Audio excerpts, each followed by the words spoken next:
Ho, ho, ho, ho, ho, ho. Hello, everybody. And welcome to a very special episode of Prospects After Dark. We are here to celebrate the holiday season. There's no telling how, Jesus, this isn't going to work. This beard is too much, you guys. I don't know how to make it work. Ah, it's in my mouth. Oh, my God. Hey, well, everybody, welcome to Prospects After Dark. I'm your host. I am Kyle Reese. We might have to go down here. I'm your host. I am Kyle Reese. Welcome to another episode of Prospects After Dark. I don't really have a whole lot to say. Look, I guess we'll start off by saying the same things we always say, which is to say that we have nothing to say. Yeah, I've got nothing. I'm already ready to call it quits, and we haven't even started yet. No, kidding aside, welcome everybody to Prospects After Dark. It is December the 20th, 2022. We're about ready to get into the end of the year. And again, we recommend everybody go over to YouTube. Bring your questions. You know, over on YouTube, we already have some good dialogue going on. Before we get into that, I'm already ready for a beer, as this beard isn't playing the way that I want the beard to play. I'm going to start with the Montucky to everybody who celebrates something or nothing. I raise my glass. Oh, Sarah says, cute sweater. Thank you. You've got a cute sweater on too, Sarah. We're going to get right into the stuff over on YouTube because there's no telling. And again, go to Birds on the Black, go to the YouTube page. You'll get me live, and then we can do the questions and do this a little nicer. It's always better on the YouTube page. But Zach Bethan says, hello, Pad people. I love this. Kyle, what do you make of the Carlson rumors about him possibly being shopped or traded? You know, I think that Mo in the front office is a very savvy front office, and I think that they pretty well listen on everybody. I mean, I don't know. I'm not in the front office with Mo, so it's hard to say. God, I wish that I could make this work. I'm not in the front office. Oh, God, those little hairs are disgusting. But I'm not in the front office with Mo, so it's hard to say. You know, I can't tell you how it's going to be. All I can say is that they'd be smart to listen on everybody. And you guys know I love Dylan Carlson. I love that family, but yeah, you know, my thoughts are that there's no reason not to listen. Now, are they shopping him? I can't say. I don't think shopping him is a good idea, but listening on everybody is a good idea, and I'm about it. Look, I am pro Dylan Carlson. We know that a lot of his batted ball data isn't a positive. We know that usually really good batted ball data is a good predictor of future success. And we know that there was a time last year when all of a sudden Dylan Carlson was back to hitting the ball hard and doing some good stuff, and then his wrist seemed to fail him. So, yeah, you know, like, no, I don't think it's a good idea to shop him or trade him. I don't think it's a bad idea either. But just like with Tyler O'Neill, I want to see what he looks like when he's fully healthy, because he was up to like a 113 WRC plus before he started falling apart, before that wrist and, you know, maybe some lingering hammy issues got the better of him. Just like with Tyler O'Neill, like I'm not ready to give up on Tyler O'Neill. So, yeah, like I guess that's where I'm at. Back over on YouTube. So I guess my general thoughts are, let's just see what happens. Kyle Eden says, thoughts on the Correa news today, and why should the Cardinals give him a large contract anyway? My thoughts are, I can't wait to find out exactly, and maybe we'll never find out exactly what's messed up with Mr. Carlos Correa. I would suspect that if the Giants were willing to give him a lot of money, that there'd be a lot of stuff that they might overlook. Or maybe it's the other way around. Now that I say it out loud, maybe they'd think, well, if we're going to give him that much money, we've got to make sure that this is a pristine physique to make sure to hedge our bets, to make sure we don't screw anything up. My thoughts are, if the Cardinals bring him in and it's nothing serious, if it's something that they feel like they can work through, then yeah, I would be all about the Cardinals exploring that. I don't think they will. I still think he's going to outprice them. I can't wait to see where he goes. My thought would be the Red Sox. I think the Red Sox are in a unique position where they have money to spend and they've got to have a reason to convince Rafael Devers to stay. And he just makes too much sense there for me. Maybe he goes to some other place on a one-year deal at a high AAV again, just kind of like he did, or had the potential to with the Twins. I can't really say, but that's I'll be fascinated to see where it goes. I'll be fascinated to see if we find out any information specific about what came up in the physical that stopped the Giants, that gave the Giants pause. And I'm anxious to see which teams jump in, or if maybe he ends up working something out with the Giants in the long run. We'll see. Our good friend Matt Huff says, ho, ho, ho, Merry Padmas. That's right. And to our good friend Matt Huff, I'm going to pop my Aldi beer, my Aldi Advent calendar, the German style Pilsner, and we're going to drink to you, Mac. Oh, Zach Bathon says, Santa. Yeah, I'm Santa if Santa was, I mean, I'm kind of like the new David Harbour movie where Santa's a murderer and a psychopath. Yeah, that would be the closest version of Santa that I'd be able to partake in. Over on Twitter, guys, it's rare that we don't have people drop questions on Twitter. Drop your questions on Twitter. And if you're not going to drop your questions on Twitter, come over to YouTube. Go over to the Birds on the Black YouTube page. That's where we have better engagement. We can put the question up on the screen, powered by StreamYard, and really get into it. VHS, our good friend, says, hey, Kyle, can we discuss that trade value calculator and really dig into its flaws? Yeah, I hate that thing, and they get a lot of credit, what I think is not deserved. When you're talking about like, hey, this trade was within 3 points and the total value of the trade was 20 and there's all kinds of people, and then you're giving kind of an arbitrary value. I know that there's math and algorithms and the like that get you the number, but that trade value site is a joke. They get kind of close, but what's 3 points and a 20 point, when you're talking about 20 points, I don't know. I think that thing is a really fun thing for fans who don't want to take it seriously. And if we could all not take it seriously, then it'd be a really awesome, fun tool. But the problem is people think that thing is accurate, and it is not. It has the potential to be accurate. And just like with everything else, you put enough data into something, a blind squirrel is going to catch a nut. But I fucking hate that thing, VHS. I'm glad you brought it up. Big Ol' Buck says, Merry, Happy Christmas, Holiday, New Year. Yeah, I on Twitter, I said Merry, Happy, and that's an ode to Community, that which is one of my favorite comedies of all time, the Merry, Happy. And by the way, look at this beautiful Prospects After Dark ugly sweatshirt, which I'm not sure if you can still get over at Birds on the Black or not, but if you can, you should go to the Birds on the Black merchandise shop and buy some. Hopefully get Cardinals gifts some cash. Zach Bathon says, Merry Christmas, you filthy animal. That's right. Over on YouTube, and looks like we got a Twitter comment. Stephen Gloried says, it would seem like a quick turnaround on Carlson from him being reportedly off limits in a Soto deal. Now, again, let's get into that. Now, he wasn't off limits in a Soto deal. They just said they weren't going to trade him once it kind of became pretty clear that they didn't have a match with the Padres. Remember, they told that to Gorman too. There were a couple of people that they told that when it looked like they weren't going to be able to make anything happen. What we pretty well know at this point is that it wasn't just Carlson. It wasn't just Gorman. It wasn't just Walker. There was the Padres wanted all of those guys. And when it became clear that the Cardinals weren't going to trade all of those guys and that the Padres weren't going to come off of their ask, the Cardinals told Carlson that they weren't going to trade him. They told Gorman they weren't going to trade him. It wasn't just Carlson. And I think you're right. I think that has a lot to do with it. And that's a lot of the issue that I have with national reporting. It really sucks. Venice Queen King says, so excited to finally catch one of these. Venice Queen King, I raise my glass of Montucky to you. Thank you for being here. And again, I want to remind everybody, and I'm sorry for keep saying it, go over to the Birds on the Black YouTube page. It's a much better experience for viewing. Sarah Ann over on Twitter says, how long into the 2023 season until Arenado yips come back? Arenado's got the yips, he's got the yips over there. Watch him get the yips and then make the most amazing play in the history of the world. And then history keep happening. This is supposed to be I don't know what the fuck this thing's supposed to be, honestly. The Arenado has the yips thing. Might be my favorite inside joke that I have with Sarah and gifts more than gifts, but honestly, one of the funniest things ever. Mac Huff over on YouTube says, getting beer-soaked mustache hairs in your mouth is a part of Kyle's character. Yeah, for real. Oh God, it's so disgusting in my mouth. What I'm going to do again is to get some, I'm going to drink one of these albino things. I don't know what the fuck it is. Who cares? Truth be told, it's not very good, but it's a high alcohol content and you can never have enough. Andy Heckross says, Merry Christmas, Cardinal fans.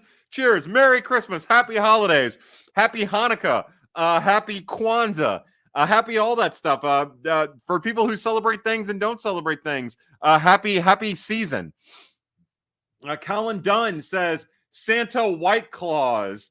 Yeah, everybody loves a good White Claw, that's for sure. I don't have any here. I guess the closest thing I have to a White Claw is probably this Jim Beam vanilla airplane bottle that came out of my Jim Beam advent calendar. I'll go ahead and get a little shot of that.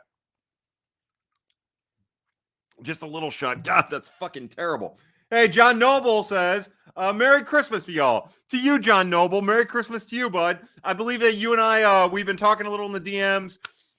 John is, and I'm probably going to overstretch here, but John is one of the many people who have been kind enough to me to be like, hey, let's get a Patreon going for you. Let's find a way to help you monetize this. And I just I can't get myself to do it. I just can't, because of a lot of reasons. One, I think if I'm gonna make money off of it, it's something I have to commit to more than I commit to. My quality has to be better, which means I have to become a better writer, which I'm not capable of being.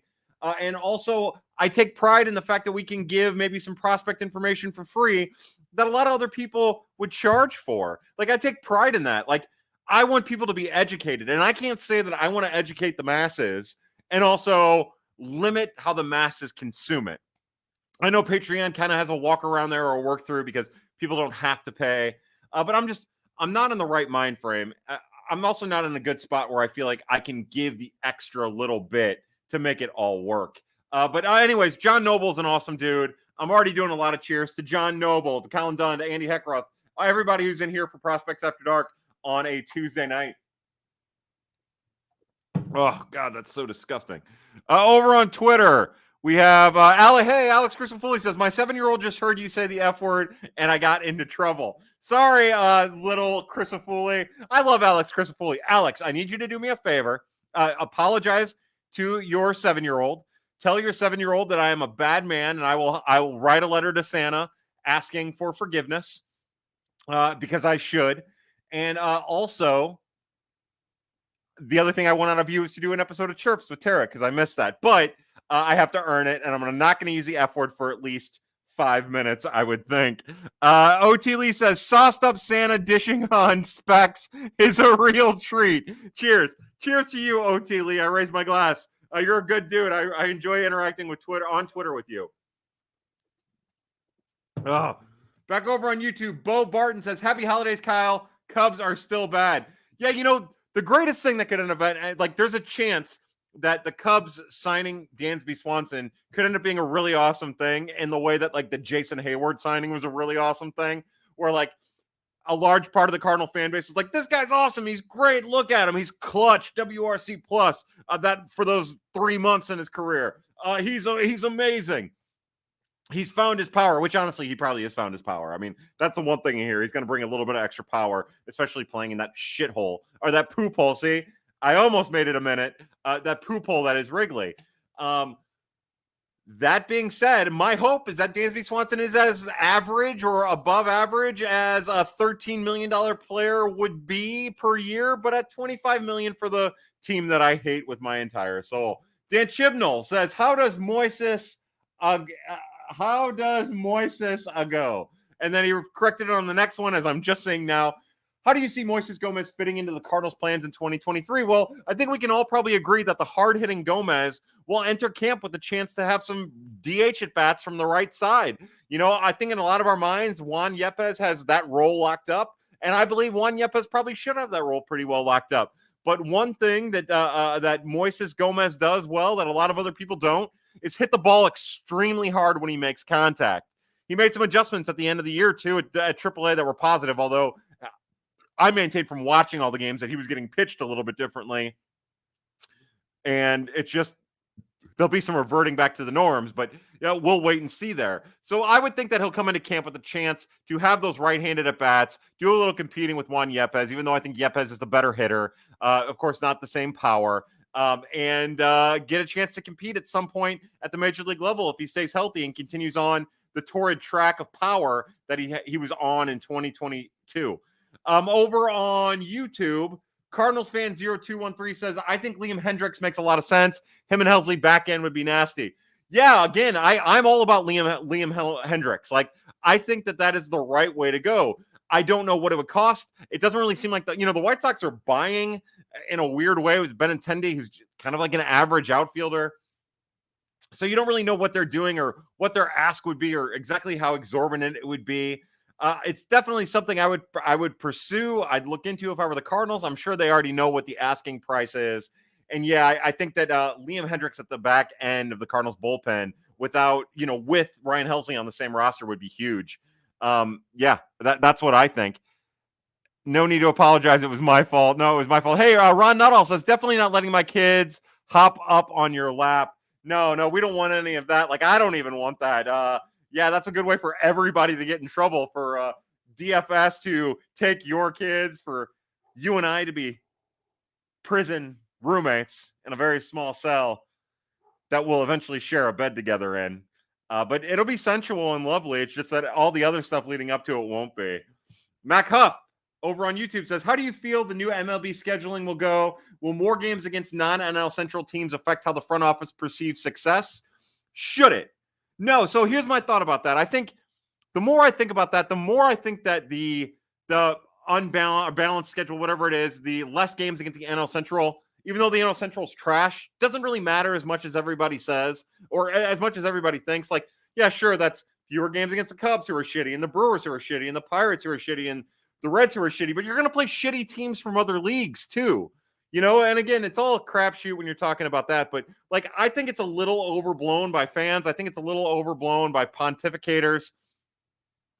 And I don't think it's going to have a huge sway in how things go. I just don't. Like, what are you talking about? Maybe a 2 or 3 win variance that changes. Think about how often the Cardinals are bad against good teams or bad against bad teams and good against good teams. Like, it's all about motivation. It's all about how healthy people are. Like, it's all about in-season circumstances, I think, that will kind of dictate how that all goes. But yeah, I think that being Cardinal fans and understanding how shitty the NL Central is, how bad the NL Central is, like, our first thought is to think the NL Central kept us alive in some dark times over the last couple of years, specifically when pitching was trash. Pitching that really hasn't been addressed other than the Montgomery carryover from last year. Again, we'll get into that, I'm sure, but like, I just don't think it's going to have that big of an impact. Think about last year. We watched the Cardinals sweep the Yankees after getting beat by bad teams. Like, baseball's just weird like that. It's fickle. And I think that, you always want to play worse teams than good teams in order to pad your record and give yourself some distance in the league. But I just don't think it's going to make that big of a difference. Sorry to ramble on. Jeff Niehaus, our good friend, says, holy shit, Kyle, I'm 13 minutes late. I'm sorry. I love you. To Jeff thought it was Wednesday earlier today, and he also is off until the new year. To Jeff, to all of the people who don't have to go back to work, as I'm sure I'll be working 12-hour days for the foreseeable future as we enter Christmas. But to everybody, I raise my glass. Over on Twitter, Ron Nuttall says, which 2 pitchers are the Cardinals going to have to trade for this July? Let's see. Find 2 left-handed pitchers on really bad teams that you can well, no, the Montgomery doesn't count. I'm just thinking about last year more than anything. But yeah, find us 2 left-handed pitchers because that's the trend. And then depending on how good you need to be or how bad you are, that's the level of talent that you get. If it's 2021 and you're just looking for people to get you to the end of the season, then you end up with John Lester and Jay Happ. But if you're a good team and you're just trying to get a lot better, you get Montgomery and Quintana. That's my guess. Find 2 lefties on 2 different teams that might be able to help them. Because just like you're saying, they're going to need it. Again, I hate to be this way about John Mozeliak because I'm not a Mozeliak hater, but the thought if they're being serious, and I know they have to say stuff, if they think they have 6 starters going into the year and one of those starters is Dakota Hudson, then I think it goes to show you the fault in their philosophy and their inability to realize their own issues. Because if they believe it and they're not prepared to pivot from it, then there's an issue there. I know that they're hopeful that Dusty Blake can help right Dakota Hudson, and he might be able to. And I know they're hopeful that the pitch clock will force Hudson to move quicker, and I guess we're all hopeful for that. But I am not convinced that is something that is actually going to happen. We'll have to wait and see. But Dakota Hudson should not be a starting option at all Ideally, and I've been thinking about this a lot, if you can't trade Montgomery, that's the person I'd trade if the opportunity presented itself, and you're not going to be able to put Matz in the bullpen, which is what I would like to see. I would like to see Steven Matz be full-time bullpen, even at that salary, and finally get your Andrew Miller level performance out of the lefty you tried to pay that Andrew Miller just wasn't. I think you would get that out of Matz. And then you could fill that spot in the rotation. But we talked about that. I would have liked for that to have been Senga. I would have, I don't think there's anybody out there now, Michael Wacha included, or Nathan Eovaldi, who I would want to fill that spot. So, I just think you guys know me, I'm not bullish on Matthew Liberatore. I'd rather have Jake Woodford in that 6 starter spot. We'll see what Drew Verhagen is. Honestly, I'm more bullish on Drew Verhagen than I am Dakota Hudson. And that's just because, I'm tired of Dakota Hudson. Hopefully there's a team out there asking about him and you could do something. Jeff says, I passed out in the hot tub. That's all. Sarah Ann says, why did you say J-Hap in the tone J-Hap forever? It was more out of respect than anything. You when I talk about lefties that are old, it's like J-Hap. But I mean, hey, J-Hap. Woo! To J-Hap. John Noble says, are you worried about the number of players playing in the World Baseball Classic on our team, on the Cardinals? Lots of those guys don't need any extra stress or innings. I have a different thought about it. I do wish that Michaelis would just do his normal, wind up to the Major League season, because I view Michaelis as being the most important part of the rotation. I know a lot of people talk about Flaherty. I think Miles Michaelis is. I think that what he's capable of doing and eating innings and pitching to contact and also striking out some people here and there, I think that's more important than even the potential of Flaherty. I would definitely prefer that he stay the hell away from it. But with Waino, let Waino go balls to the walls. He has 1 calendar year of baseball left in him, and let him go balls to the walls. And if it doesn't work out, it doesn't work out. If he's injured by June, he gets injured there. It's whatever. Adam Wainwright has earned that in my book. Whatever Adam Wainwright wants, Adam Wainwright gets.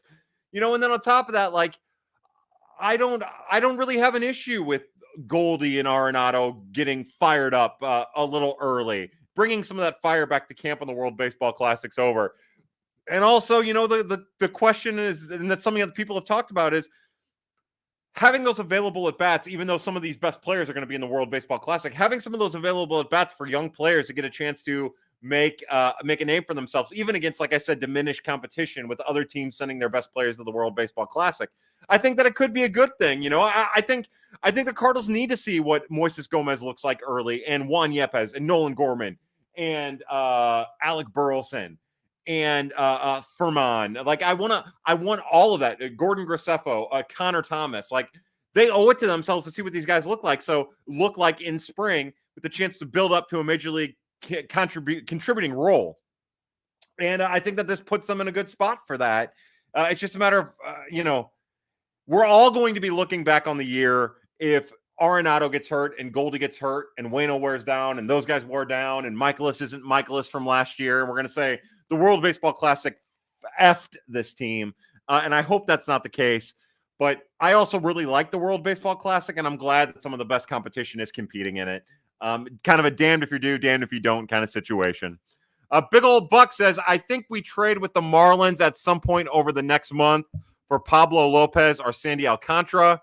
Just feel like the Marlins will cash in while the value is super high. The thing about the Alcantara contract is there isn't a reason to cash in on that. It's nothing but free money. 5 years, 10 mil a year or whatever it is that they give Alcantara. There isn't a reason to move that, and you're not going to get equal value for that. There's just no way. You would have to get a return back that's more than what Soto for that. You're talking about the best pitcher in baseball potentially. That is also an innings eater. That is also under incredibly comfortable team control for years. You can't get equal value for that, for what he's going to provide for you. Maybe somewhere down the line with Alcantara. Now, Pablo Lopez is interesting because the Marlins have every reason to trade Pablo Lopez. There was a report at the All-Star break and at the deadline that the asking price for Pablo Lopez was through the roof. My guess is that it is still through the roof, and that's why he hasn't been traded. I like the idea of those guys being around for Skip Schumacher as he gets his major league career going as a manager, instead of those guys being gone. But yeah, I guess somewhere in the future I could envision a trade scenario in which the Cardinals trade for Pablo Lopez. I just don't think Sandy Alcantara is moving anytime soon. It doesn't really make sense for them to do it. Again, a reminder to everybody on Twitter. We've got a couple people on Twitter. Go over to the YouTube page, the Birds on the Black YouTube page. You can find that through my Twitter page. You can find it through Google or whatever. It's a much better viewing experience. OT Lee over on Twitter says, should I get my Rich Hill jersey now in preparation for the trade deadline? That's a good call. Rich Hill is a great call for what to keep an eye on at the trade deadline. Yeah, something like that. They're going to need those arms. Look, this isn't going to be a miracle situation. Steven Matz's knee is still Steven Matz's knee. I'm worried that they're just going to assume that thing magically heals without surgery. And as far as we know, he hasn't undergone surgery. So, that's a concern, obviously, for me. You've got Waino's age. I'm not worried about Michaelis. You've got Flaherty's continued injury history. You've got Dakota Hudson, who isn't a good pitcher. You've got and Jordan Montgomery, who once they started using his fastball, his four-seam a lot. And once the National League started realizing that they were using his four-seam a lot, got kind of hit because he shouldn't use his four-seam a lot. And the Yankees knew that, and they maximized him. And then the Cardinals thought that they could get clever as if their pitching philosophy is better than what the Yankees is. But so now I'm anxious to see what Jordan Montgomery is. But I think he's a big question too. I definitely wouldn't extend him. I think that's stupid. Even if the ends justify the means, I still think it's a terrible thing to do unless you can pay down his arbitration number this year from like 10 to 8 and extend him for a couple of years. Like, if you want to try to get an innings eater for a couple of years, and maybe that's good. And also on top of that, like, I guess the positive there is at least he's been healthy, and at least he strikes out some people, relatively speaking. Aaron Johnson over on YouTube. And again, Aaron posted this at 7:17 and at 7:34. He says, okay, I think your thoughts on the trade calculator are all right, but maybe it's better than nothing. No, it's not better than nothing. And let me tell you why. Because what it does is it creates unreal expectations. It is absolutely better than nothing. Because what happens? Then you see teams like, oh, the Padres traded for Juan Soto. Let's go in and find the prospects that the Cardinals would trade for Juan Soto. How come they didn't make this trade? Mo's sitting on his ass again. No, it's stupid. It's stupid. It's just like going to MLB The Show and putting a trade in and being like, oh, how come the Cardinals couldn't trade for Jacob deGrom? All it took was this one guy I drafted in 2024's second round and the Braylon Marquez, who I traded from the Cubs. Like, there are certain things that it's not about the utility itself and its harm. It's about how us idiots as humans use it. And that trade calculator is one of them, because fandom is built off of passion, and passion is disgusting, other than when we're making love to ourselves in our beds. So yeah. And then he says, Aaron Johnson says, when you're a fan dreaming of trades, it at least kind of gives you gutter guards. No, it doesn't even do that. What it does is it creates unreal expectations and unreal standards, and also gives unequal and unequivalent value to players that ignores the fact that every team values players different, puts an assigns and a different value to this, and their own players and other teams' players. Sure, it might be a baseline, it might come from somewhere, but it just misses so much context. And one thing that fans always forget, and trust me, I'm the guy who writes about prospects, one thing fans always get is the context of things. And like, I've spent my entire time on Twitter and my entire time writing, trying to create context.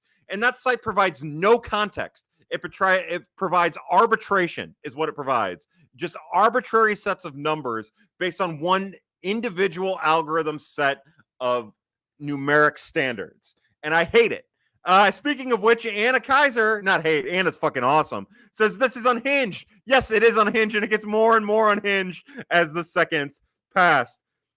Sarah Ann says, please don't yell at me. I am watching on YouTube, but commenting on Twitter. Hey, honestly, that's probably the quickest way to get a comment read. Aaron Johnson says, +1 for Liam Hendricks, obviously, depending on the cost. Anna Kaiser says, this is unhinged, and I love it.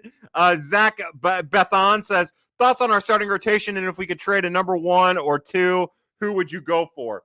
Well, first off, I think we all have differing opinions on what a number 1 or number 2 is, right? Like, and also how many 1s or 2s are available? Like, the Cardinals wouldn't trade. Well, I guess they might trade Michaelis because he's in his last year, but I doubt it. Like, the Cardinals aren't going to trade Miles Michaelis. A lot of teams aren't going to trade a 1 or a 2. And I don't have any idea who's available. We talked about it last week, coming off of some injury. We talked about it on a couple different podcasts. Like, coming off of some injuries, coming off of a little bit of ineffectiveness, would you consider Lucas Giolito a 1 or a 2? I mean, you start talking about the injury concerns, and is that, what is that?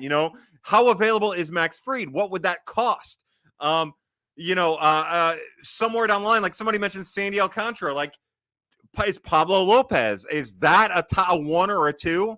Are the injury concerns with Pablo Lopez enough to get them over the hump? Zach Gallen, is he an option? What would he cost? Probably be an exorbitant amount. The Diamondbacks, if they're willing to trade, and it sounds like they are, even those center fielders, like maybe you engage them and hope that you can get them to break. I mean, I doubt it. But like those are just a couple names that come to my mind, but it also comes with the caveat, like, is it really that easy to trade for 1s and 2s? I don't think it's that easy. And also, I don't think there are that many 1s and 2s in the league. It's just like the ace talk. I don't think there are a lot of aces in baseball either. And, I've seen a lot of people talk about the Cardinals need an ace. The Cardinals need an ace. They just need reliability. They need these guys, just like with the outfielders, to prove that they are reliable and that they are reliably consistent and reliably consistent in a good way. Josh Thompson says, the worst fans in baseball wish you a happiest of holidays, Mr. Reese. To the worst fans in baseball, I was on their podcast a couple weeks ago. It was awesome. Now, my good friends at the worst fans in baseball, they're putting together this series about Cardinal history, the 1982 team, and they released their first one. You can find it on Spotify. Again, the worst fans in baseball. It was really well done. I'm anxious to see where they take it, and they're really good people who do really good stuff. And that's where we're at. So to the worst fans on baseball, to Josh. Also, Twitter tells me that Jay Ferg, and again, go to the Birds on the Black YouTube page. We have a better showing on the Birds on the Black YouTube page. But Twitter shows me that Jay Ferg is in here. So to Jay Ferg, I flipped the birds, brother. I flipped the birds. Jake Ferg, to you and your family, I'm raising the beer. Happy holidays. Merry Christmas. Love that, Jay Ferg. Tim Nikolai says, Kyle, please state at least one movie and one TV series which you greatly enjoyed this year. Well, I really enjoyed. Now, for new shows, Andor is the first thing that comes to my mind. I really liked Andor. I really liked Black Panther: Wakanda Forever for a movie. I guess if you're talking about like what show I've drowned myself in the most, Handmaid's Tale would be the show. Again, I don't know if it's the best show on television, but it's easily the most captivating. There isn't a number 2, and I got caught up on that. I started that and blew through that. I've been watching Peaky Blinders, which is incredible. That's been giving me an incredible amount of joy. And honestly, like movies, The Menu. I love The Menu. Now, it falls apart a little bit in the third act. There's some clunky storytelling there, but I love The Menu. I thought it was very well acted, some great storytelling, some clever cinematography. Those are the stuff that come to my mind. Of course, all of the pornography that I can get my hands on too. Aaron Johnson says, why don't the Cardinals ever go big for a top shelf Japanese player? And I think that the reason, and again, I can't speak for them. I'm not speaking for them, but my guess is that the reason that they don't go big for a top shelf Japanese player is because there's a lot of room for error there. And those leagues are really hard to evaluate. Like we haven't done the 1-for-1. We haven't been able to figure out exactly how to evaluate it. And a lot of those contracts don't really work out all that well. The risk there is great. And if there's one thing we've learned about this Cardinals front office is they're not really big into many risks, right? Like even their big offseason contract this year, they signed the best available catcher to what has been a relatively modest deal as compared to a lot of people. I would argue that giving up the second-round draft pick was just as tough as paying him $18 million after this $10 million year this coming season, 18 and a half for the years after or whatever, with a potential option at the last year. Like, I think that that's the case. I think that there's just a lot of risk there, and the Cardinals are a risk-averse organization. And if they like to present themselves as anything other than risk-averse, they're lying. They have to show me because they weren't risk-averse with Goldie. They weren't risk-averse with Arenado. Those were pretty standard, pretty easy deals. The only time they've gone out of their comfort zone is for Dexter Fowler and Mike Leake, really, and they both sucked. And they haven't really signed anybody accordingly. And then the one time they traded Alcantara and Gallen, it backfired, and now they won't trade any of their top prospects because of it, allegedly. So, that's the reason. It's all about risk, and it's they kind of run their organization scared. Ryan Gilbert, you're so damn cool, Kyle. I'm a piece of shit, Ryan, but thank you. John Noble says, no, I was talking about Discord. Totally free. Oh, that's right. My bad. See, I don't know. I'm sorry. I'm sorry, John. John, my bad. Over on Twitter, we say, Merry Christmas, brother. You're the best, Jay Ferg. Thanks for being here, bud. Discord, Patreon, whatever it is. I see that goes to show you how little I understand. Zach Bathon at 7:19, so about a half an hour ago. Again, sorry about this. I'm trying to get caught up. Says, Kyle, I don't know if the sexiness would still be there if the quality of this got better. Yeah, you're probably right, because it would be so disgusting that you'd be like, oh no, this thing isn't going to work. It's just not going to work. To sexiness, to Prince sex, we raise our glass. Our good friend Stu Style says, you going to MC the Jeff City Caravan or what? The Cardinals are too scared to put me in charge of one of the Cardinal caravans, but it would be a magical experience fit for man, woman, and child. It would be the greatest thing to ever happen to the Cardinals caravan since it was created. It would be a disaster, and somebody would have to escort me off of the caravan and probably leave me in the prison at Greenville would be my guess. But who knows? Like, no, for real, I think it would be a really cool thing, and me and Mr. Ackerman could do it. It'd be wild, but obviously, like, I am poison for those people. My existence is poison for those people. So the last thing that they need is to have me there. But yeah, like that would have been the coolest thing ever. And maybe somewhere down the lines, I'll clean up my act and I'll go under in a new alias or something. And then I can be a respectable human being that the Cardinals want to be associated with instead of somebody that they keep way, way away from them. Aaron Johnson says, do pad free and do a couple dollars a month for a Birds on the Black chat community. Yeah, it's the same kind of thing. I don't know, Aaron. Again, I appreciate the support. I think you guys rock. Let's see. I've got this beer here. I've got the Montucky, which I love with all my heart. And I've got the German-style Pilsner from the Aldi Advent Calendar.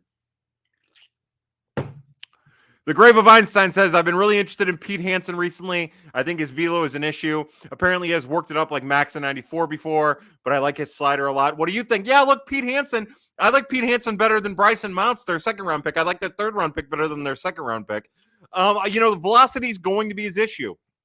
He has a deceptive motion. He's done really well against some advanced talent. The breaking pitches all kind of have movement profiles that are kind of contrary to what the Cardinals normally do, which is, get some measurable things that other organizations would want. But, if he can't get the velocity up, it probably doesn't mean shit, honestly. He's shown signs, especially towards the end of the year where he got his velocity up, 91, 92. But when you're pitching 87, 89, that doesn't really mean much.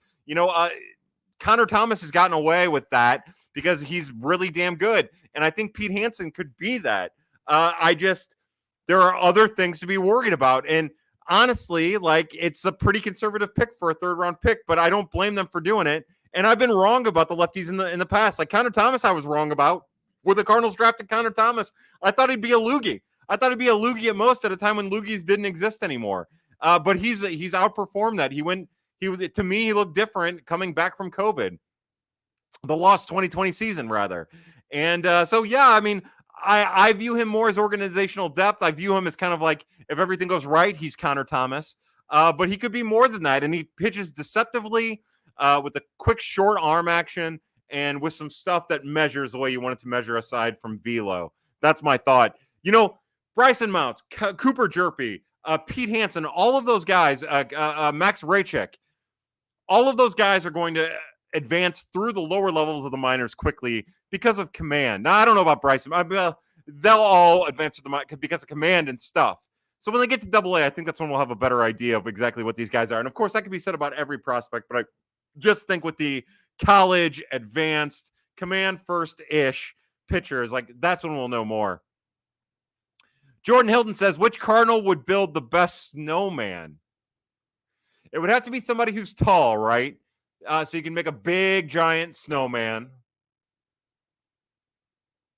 Well, kind of off the wall here, DJ Carpenter, one of the Cardinals draft picks this past year, a relief pitcher from Oregon State. He's like 6'8", the 14th rounder. And maybe him, you got to get a guy up there high to make a huge snowman. And my guess would be that 6'8" DJ Carpenter or Jack Ralston, the 6th round pick in 2019 out of UCLA. One of those two guys would be your best bet. Andy Heckross says, anyone who wants anyone who you want or don't want for the new Cardinals broadcaster. Yeah, I've been pretty, and again, as everybody comes on Twitter here and they might see there's only a few people, remember, we're over on YouTube, the Birds on the Black YouTube page. Go to the Birds on the Black YouTube page and watch there. But Andy Heckross says, anyone you want or don't want for the new Cardinals broadcast. Look, I am going to champion both Alex Coyle and Jack Keffer from the Memphis broadcast. I love those guys. If they're going to do something on a temporary basis, I don't care if it's only a year. I prefer it not be Rick Horton, mostly because he's terrible on television, but he's decent on the radio. And he does do play-by-play, so don't get caught up there. Yeah, that's my thought.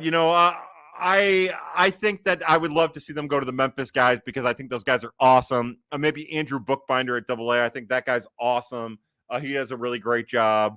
I don't really care. I just don't. A lot of times I can get critical of the broadcast because I usually have it on really low while I'm listening to the 3 minor league broadcasts I'm watching every night, or 4 of Palm Beaches is on MILB TV.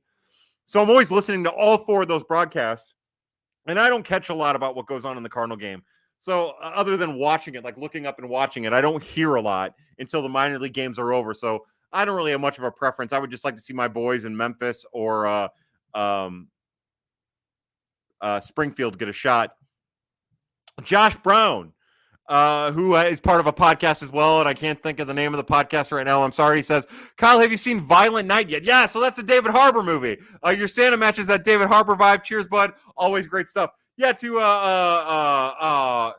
Josh, I can't remember the name of your podcast, man. I'm sorry. You put it up here, Josh. I'll try to get to it. But to Josh Brown, to David Harbour, to that stuff, I raise my glass. Josh is a good dude. Caleb Noble says, I'm excited for Dylan Carlson's 2023. I think his 800 OPS. I think he's an 800 OPS guy moving forward. So I think he has that capability, but it's worth remembering that coming back from a wrist injury isn't easy. And depending on how long the wrist injury lingers, the first thing to go is power. And that's an issue, right? Hard to have an OPS of 800 without power, slug being dragged down. I do worry about that wrist. We're going to have to wait and see.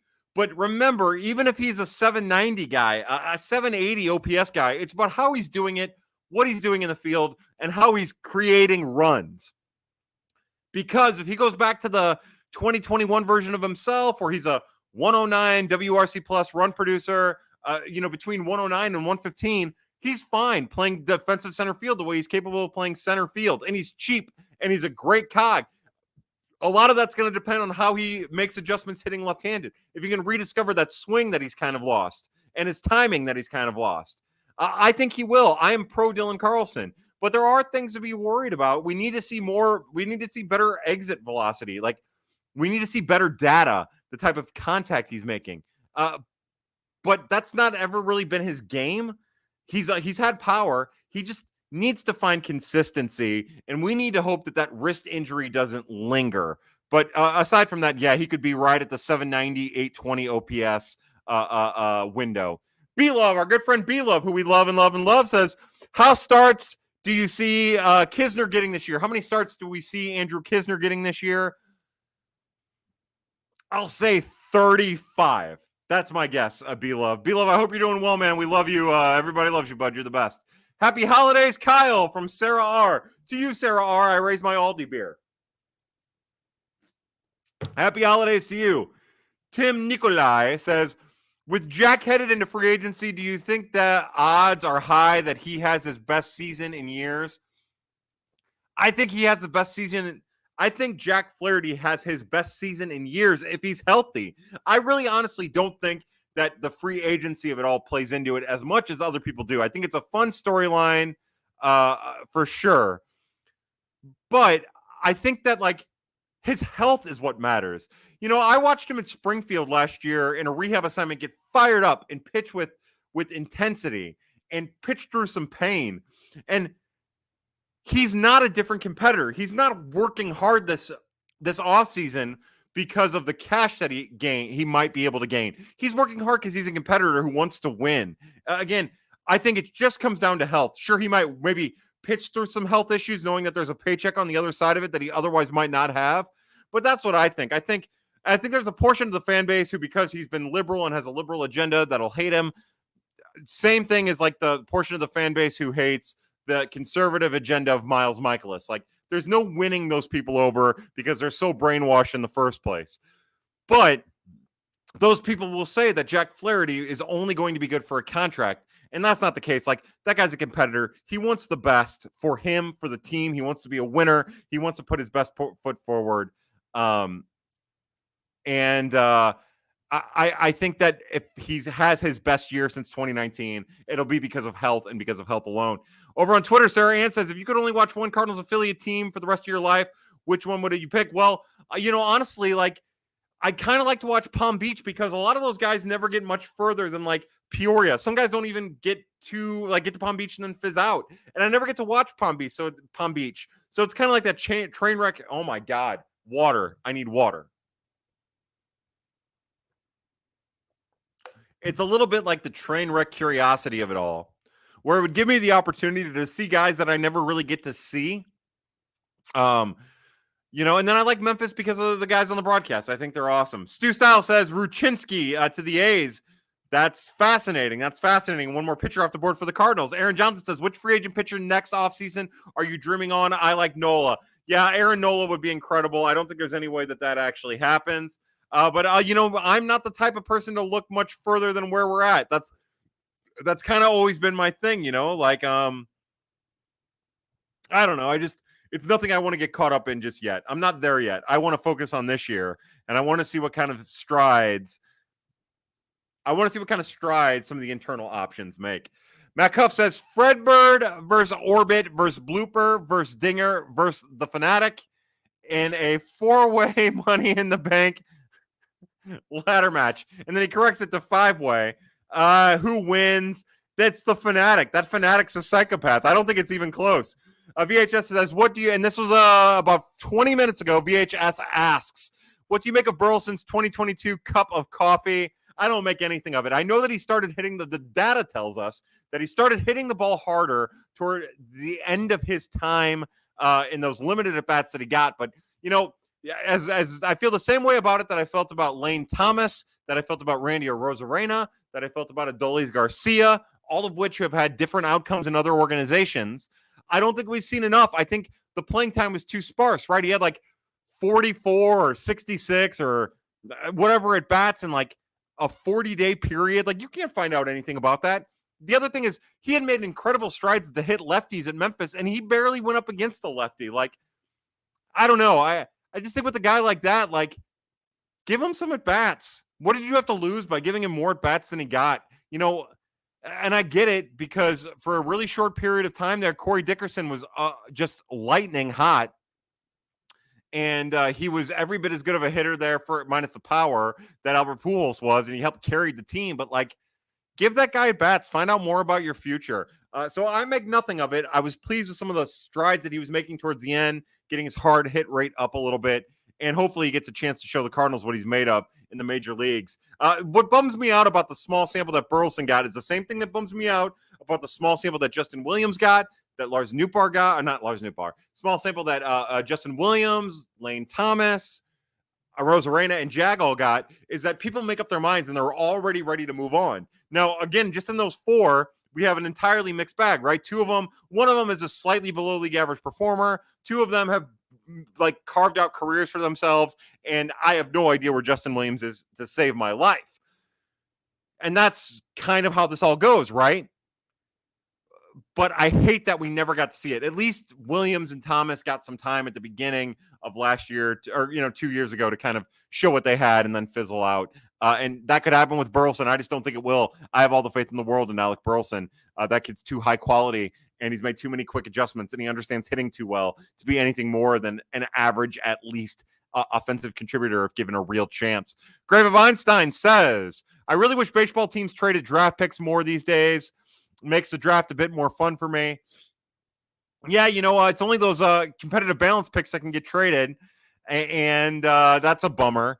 But yeah, look, I do wish that they were, I wish they were all able to be traded. I think it'd be fascinating during the draft. I don't know if it would affect many trades, around, like, prior to the draft, but I wouldn't be surprised if you would see teams moving up in the draft to make those trades. It's so tough with the money attached to draft slots, to make those moves anyways. Graham J says, what extension do you see Michaelis getting? Now, I will say it makes a lot of sense to extend Miles Michaelis. How old is Michaelis? He's 34, right? God, this thing itches. I might have to take this off. I'm going to take this off.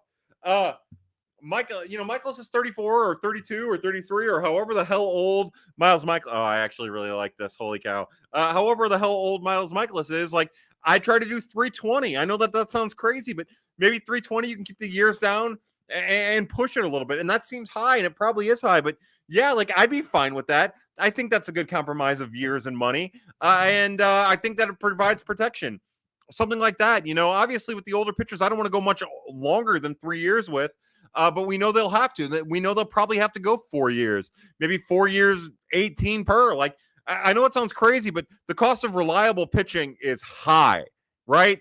The cost of lefties is high, lefty bats is high, and the cost of reliable pitching is high. And aside from the injury issues that Michaelis has had that he's worked through, he's a reliable pitcher. Like, he'd get more than Jameson Taillon. He'd get more probably than Julio Teheran. Like, I would think that he'd be in that range of 580, something like that at the very least. So that would be my guess. And I wouldn't want to give him 5 years, so I'd want to give him more money up front and to try to get shorter years from him. Paul Walter says, thoughts on not re-signing Quintana? No, we haven't got there yet, Paul Walter. And again, Paul Walter asked this question 20 minutes ago over on YouTube. I'm trying to get to it. I'm sorry about that. But, my thoughts are, I'm happy that Jose Quintana went somewhere where they valued him as a starter and somebody worth giving 2 years at 26 overall too. That's what I think. I think it hurts the Cardinals that he's not going to be pitching for him next year. I think it hurts that they have what they perceive to be 6 starters. I think that makes it even more difficult for them to sign starters and people who might be interested in starting in the coming years. And that's my thought. Look, it was a reasonable contract. I would have liked the Cardinals to match and move somebody else, or at least gone to spring training with an additional arm that wasn't Dakota Hudson. But here we are. Like, I don't think it's that huge of a loss. I think it is I think it's a decent sized loss. It's not like losing an ace, even though he started game 1 of the playoffs. Like, it's somewhere between like significant and huge. It's like right there. Maybe significant. It's a significant loss, especially at that price and especially for those years and especially since he reinvented himself as a pitcher. But for me, it's all about how those dollars get reallocated. They still need pitching. They need left-handed bullpen help. They need right-handed bullpen help. They need starters that aren't the 5 guys or 6 guys, which, again, Dakota Hudson, are we still doing this? They'll learn the hard way, just like they've learned the hard way about all these guys. But yeah, that's my thought. I both understand it and wish it didn't happen. Aaron Johnson says, do you like Expanse on Amazon Prime? I have not watched Expanse. I will put it on the list. Aaron Johnson, send me a little DM, bud. Tim Nikolai says, while it technically is not topic appropriate, we should absolutely sidebar about how much Andor fucking rules. Yeah, to Andor. Like, we talked about it a couple weeks ago on Prospects After Dark. Hold on, to Andor. But I'm kind of bummed out it's only going to be 2 seasons. And I know that they're longer seasons, but I just wish that they wouldn't spend, I wish that they would divide the next 4 years leading up into Rogue One into 2 seasons, 2 12-episode seasons. But yeah, I love it. Mac Huff says, oh, Mike Leake. Yeah, it hurts, doesn't it? Hey, Jeff Jones says, have you bought your tickets yet for the St. Louis Baseball Writers Dinner returning this year at the MAC on January 15th? I have not, Jeff, because I can't guarantee that I will be there. And I unfortunately do not have the disposable income to buy tickets to something that I can't guarantee that I'll be at. But everybody who's in here should definitely buy their tickets to the Baseball Writers Dinner at the MAC. It's an awesome thing. Those guys are all pretty fantastic. And again, if you're on Twitter now, I will remind you that we are over on YouTube, the Birds on the Black YouTube page. That's where all the questions are, all the people are, all the eyes are. That's where we're putting the questions up. But hey, to Jeff Jones, to all of the beat writers, all of the people who do an amazing job tweeting out information and writing articles and reporting information to us as the fans. Zach Bethan says, where can I find the I Raise My Glass tee? Oh, boy, that'd be a good one. Boy, that would be a good one. Brian Chandler says, over on Twitter. Steele says, Kyle, I love you. I love you too, Steele. To you and the family, bud. I raise my glass.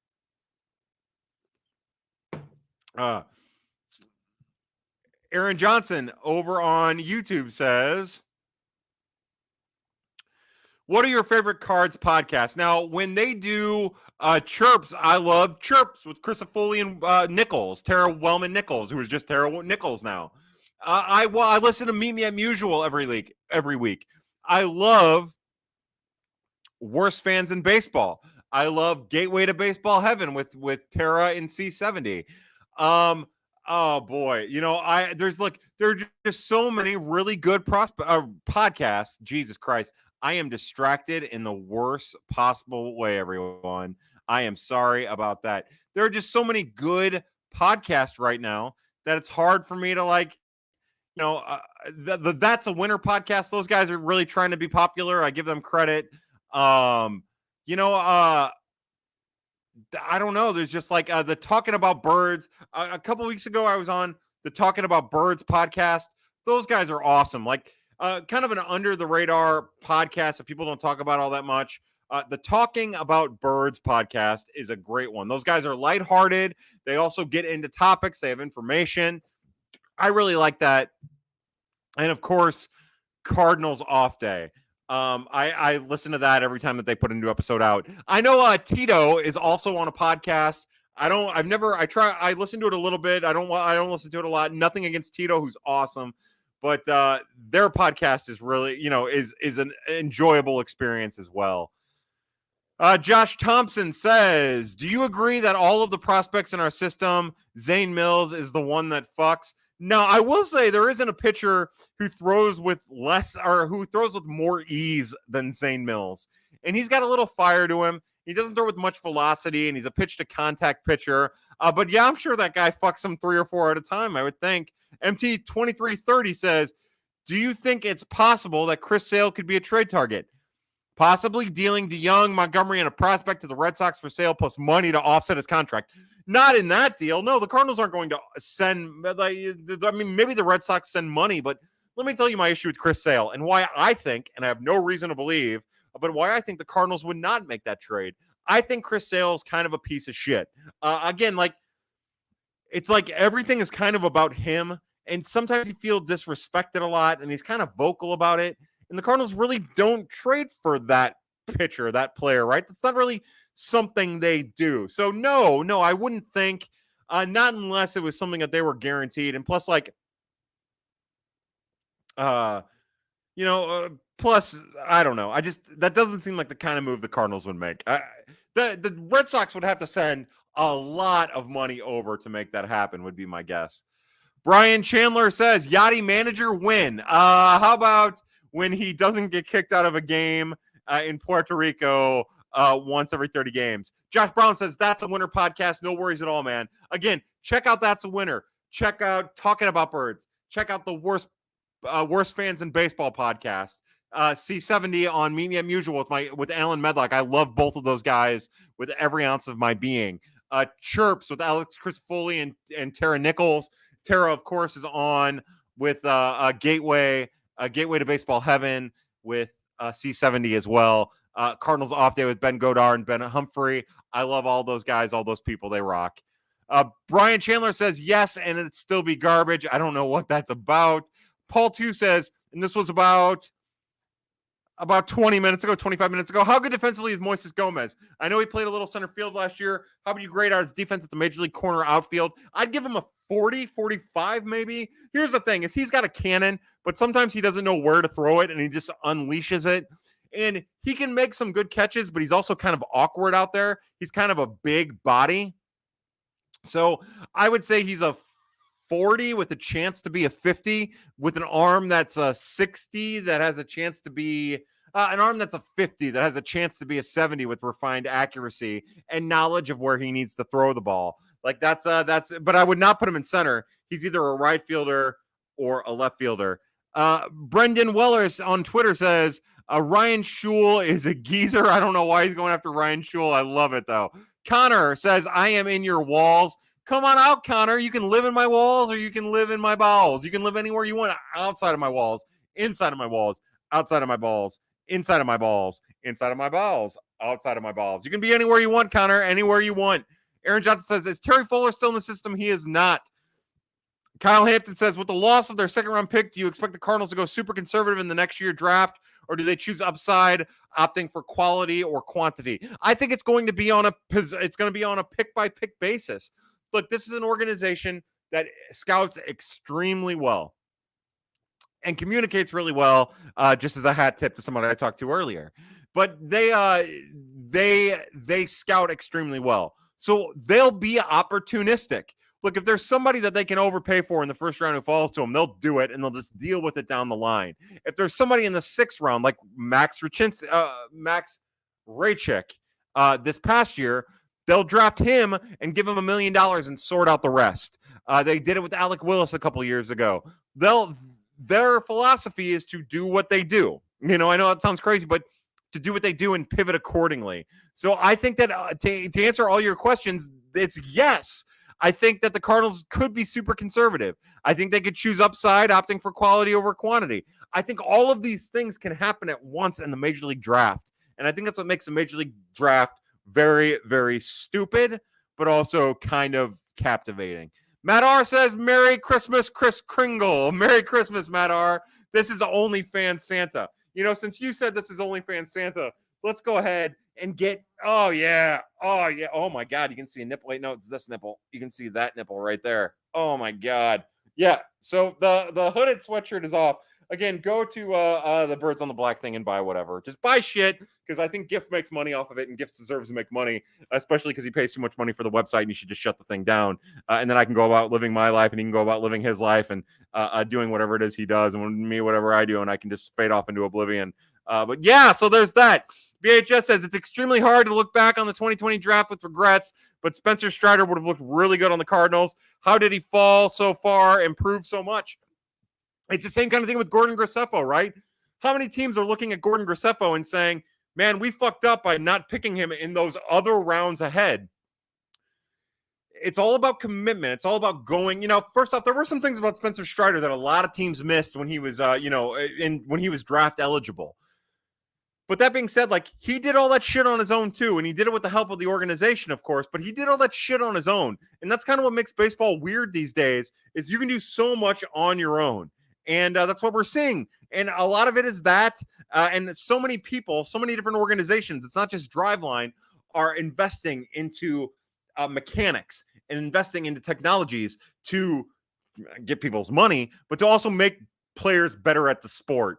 And some people are better at it than others. And Spencer Strider definitely reaped those benefits. Connor over on YouTube says, do you think Burleson doesn't have much of a future in the clogged? Do you think Burleson doesn't have much of a future in the clogged outfield, and his future is only through a DH role? No, look, I'm going to tell you right now, one of the things that the Cardinals are doing, and pundits are kind of undervaluing Alec Burleson as a fielder. Now, he is not great. He's good. He's fine in a corner. The clog definitely hurts, and you are right about that. That's a fair question to ask. The fact that the Cardinals are probably fine in the corners, unless they, whether it be Newt in a corner or Carlson in a corner, with the opposite being in center field, and of course Tyler O'Neill in left, like, they're probably fine. But I think if you do it right, you can make it all work. The Cardinals have just never been good at it. And Ali Marmol is a big upgrade over what Mike Schilt did, is a big upgrade over what Mike Matheny did. But I think that I think that it's not as a DH. It's more as a fourth outfielder who depending on what the team needs at the time, will hit against lefties and righties and be more contact oriented against tough pitching. Like, I think that's one area where the Cardinals kind of missed the boat with Alec Burleson. Like, I would have liked Alec Burleson to go up against Zach Wheeler and Aaron Nola. And I get why they didn't carry him. They're fucking stupid for doing it. But like, give me Burleson against tough pitchers because he's going to give a better at bat than Nolan Gorman is. That's where his value is. Like, give me him against Scherzer. Give me him against DeGrom. Give me him against Verlander. I'm telling you, I think you'll be surprised by what you see because of the professionalism and the way he hits and how he takes an at bat. I think you're like, that's where his value is. Kershaw, all those tough lefties. I would still like to see him there because I think he's going to do more in an at bat than a lot of other players in the organization are going to do. And it's a shame that he wasn't given that opportunity. But again, it's only a shame if they're going to use him that way. If they're not going to use him that way, then it doesn't fucking matter. B-Love says, I miss that sexy beard. I miss you too, B-Love. Matt R says, Kyle's ball dropped momentarily. My ball dropped always. Hold on. Matt Chandler just keeps saying like, Brian Chandler keeps saying like 2 innings stuff. Seriously, Merry Christmas, man. Hope to see you in Peoria again. To Matt Rumler, I raise my glass. Matt, you're an awesome dude. It was a pleasure to meet you. Troy Poole, all the Peoria people, I raise my glass.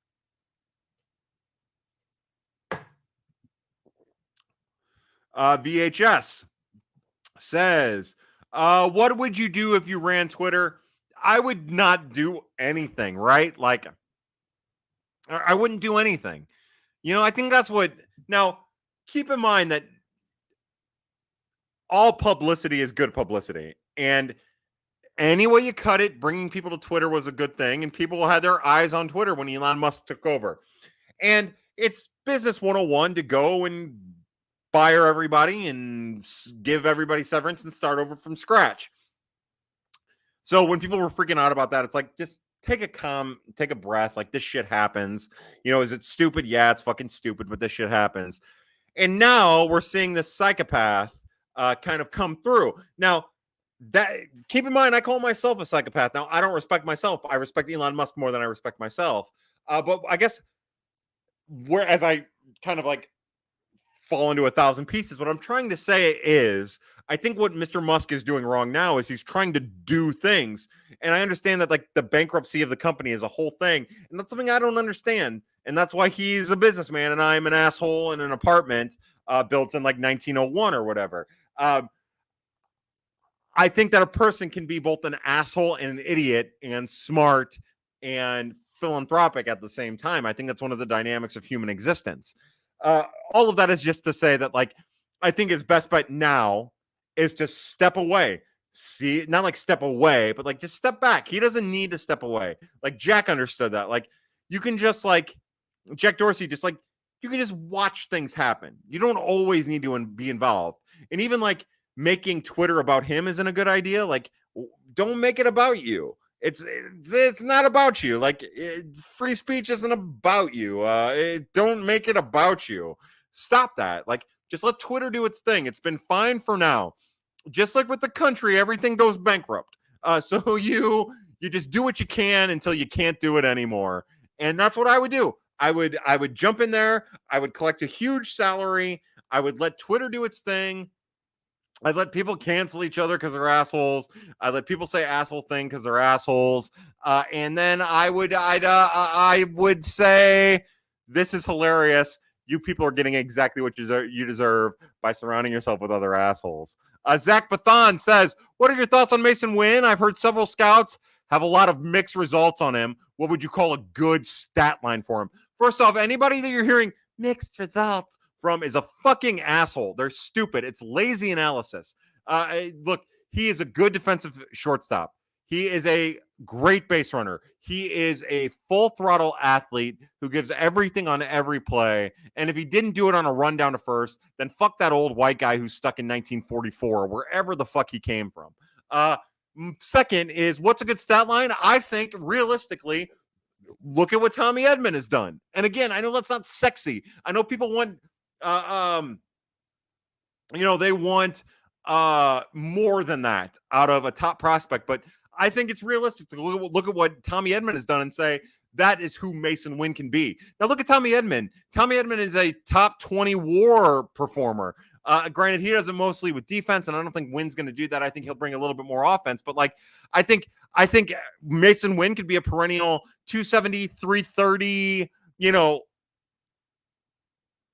780, 750, maybe 750 OPS guy with a little bit more pop here and there in career years. Like, I think that's who he is. And I think he's going to be really good on defense, really solid. He's going to do some stuff. He's working on that. He's going to do some stuff that, a 20, 21-year-old would do. But like that's what I think. Those scouts are fucking stupid. Whoever is telling you that, ignore them because they're stupid and they're not watching. It's just that simple. That's when scouts talk to scouts and they spread fucking rumors and they don't do their due diligence. Those are the stupid scouts who say stupid shit like that. Brennan Roush says, what kind of role do you think Mike Antico carves out in the majors if he can make it there? Can he be more than just a pinch runner threat? Yeah, look, now we've talked about it a little bit, and we talked about it a little bit on Talking Birds podcast, but like Mike Antico he's just kind of like, he could be a really great role player, right? He has a lot of work to do defensively out in the outfield because he plays timid out in center. If he could lose that timid nature going back on the ball or going into the gaps, I think he would be able to solidify himself as a real fourth outfielder that can do some special things. He has a little bit more pop than Scott Hurst. So he has more speed, more pop. He's not as good of a defender. And he can do more at the plate. So think of him as kind of like Scott Hurst with maybe a little bit more in the tank. And I do think that he could carve himself out a role if he's willing to go balls to the walls in the outfield as a long-standing, major league and minor league, transitioning back and forth between for years and years and years. And if he can find a way to tap into more power, which with his swing, I don't even know how he has the power he has. So I think it's reasonable. It's kind of the bat speed probably, but if he can continue to tap into that, then there could be more there is what I think. Dwayne Ludwig says, just tuning in. I was promised a half naked Kyle. What happened? I think I've taken my shirt off since then. Cardinal fan 0213 says, it's funny how MLB analysts think the Cubs have the best middle infield in the Central. And Edmund shortstop and Gorman Donovan double second base platoon is mad underrated. Yeah, for sure. Look, people get excited and they say things when they're excited. Oh God. Jason Napier says, does Carp thrive at Petco with the shift being gone, even though it's a huge ballpark? And how much are teams able to play with shifting players? I've done zero research. Yeah, look, I think what we're going to see teams get aggressive and interesting with the we want gifts to make money on the site. We'll get to that in a second. I think that teams will get interesting with the shift. We know the infield shift rule. We know you have to have two on each side and in the dirt. But I think you'll see teams get more aggressive with how they move the second baseman. I think you'll see teams get more aggressive with how they shift the left fielder, center fielder, and right fielder. A shortstop against righties, of course. Like, I think that's a bit overblown. There are players that are going to get more hits. But that doesn't, think about how often people beat the shift by accident. I think that you're going to see a balancing out. That's what I think. I think you're going to see a balancing out. I don't think you're going to see much of a difference as far as how the shift affects a lot of hitters. There might be, a handful of hitters, maybe 10 that have huge trend moves because of it. But I don't think Matt Carpenter is going to be one of those guys. I think he'll gain some hits. I think he'll lose some hits, and I think it'll all balance out. Gift says he doesn't make money on the site. So Venmo Gifts, it's like at Cardinals Gifts. Venmo him all the money because he deserves all the money because he's the best. Tim Nikolai says, it sounds like O'Neill, DeYoung, and other dudes have been given very specific offseason assignments. Do you get the sense that Marmol is being more specific about that than Matheny or Schilt? I think that the communication is better is what I think. I don't know if it's more specific, but I think the communication is better, and I think that it's more hands-on. John Noble says, what's your way too early guess on first-round pick in 2023? I got nothing, John Noble. I'm sorry. And Zach Pathan says, thanks for everything that you do. I love your work. Merry Christmas. I raise my glass. I'm going to raise my glass to you. All right, so we are at the end of the questions. Luckily, I have to go to the bathroom, which I don't think has ever happened at Pad, especially not a minute and 15 in. I'm going to raise my Montucky to the Pad people. For everybody at home that's watching Pad, all of the Pad people, I raise my glass. Merry Christmas, Happy New Year, Happy Holidays, Happy Kwanzaa, Happy Hanukkah. I raise my glass. And since we are at the end of the comments, I might as well chug this Jim Beam too. whatever that is. Again, to the Birds on the Black family, to Cardinals Gifts, to Stu Styles, Ben Cerruti, Enchill, Alex Crisafulli, Tara Nichols, Zach Gifford, who we love with all our heart. We raise our glass. So real fast, VHS asks, who's the next Cardinal prospect to show up at the big leagues with previously undetected 70 grade speed? Justin Turner. Hold on a minute. Let me think about it as I do this. God, the flavored booze isn't that good. Aw, Kathy. Hey, Kyle. Merry Christmas from the Carlson family. To the Carlson family, we raise our glass. Look, we love those people with all our hearts. To you guys, Merry Christmas, Happy New Year, Happy Holidays.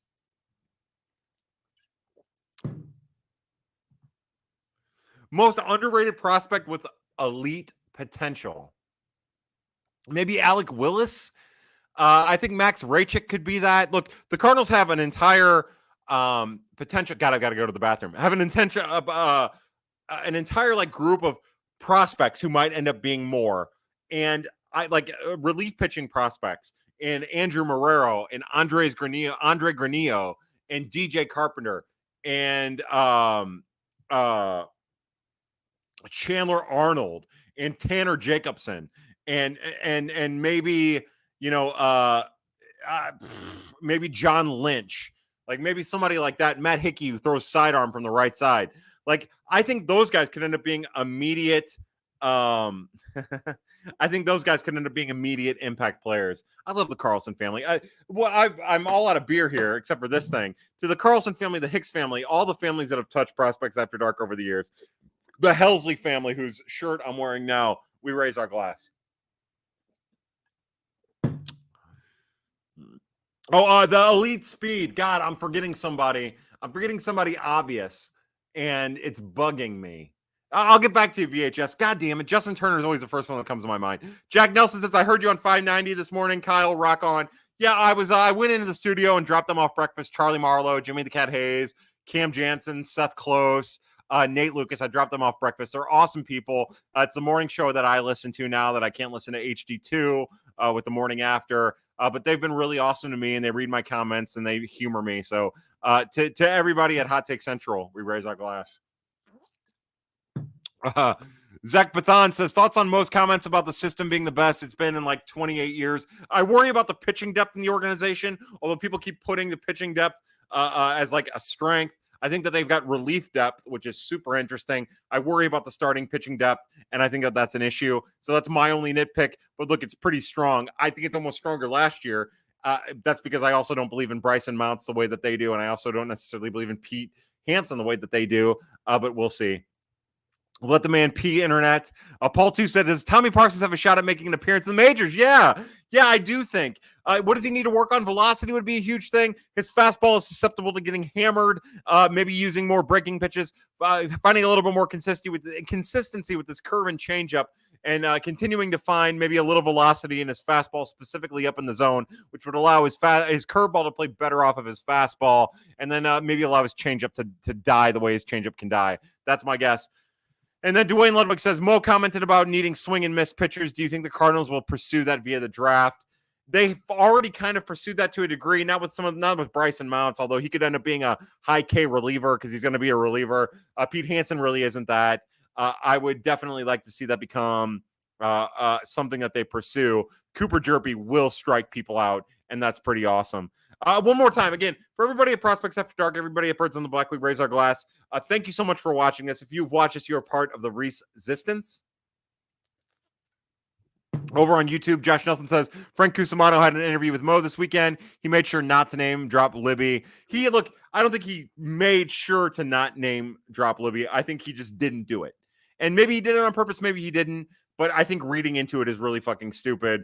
Let's see what happens. He also didn't really mention Jake Woodford. I mean, maybe he did. I don't remember. I heard the clip. But I think Jake Woodford deserves every bit of much of a chance as Dakota Hudson has or anyone else. So again, that's it. I've really got to go to the bathroom. I love you guys. For everybody at Birds on the Black, everybody at Prospects After Dark, if you watch this, you are part of the Resistance.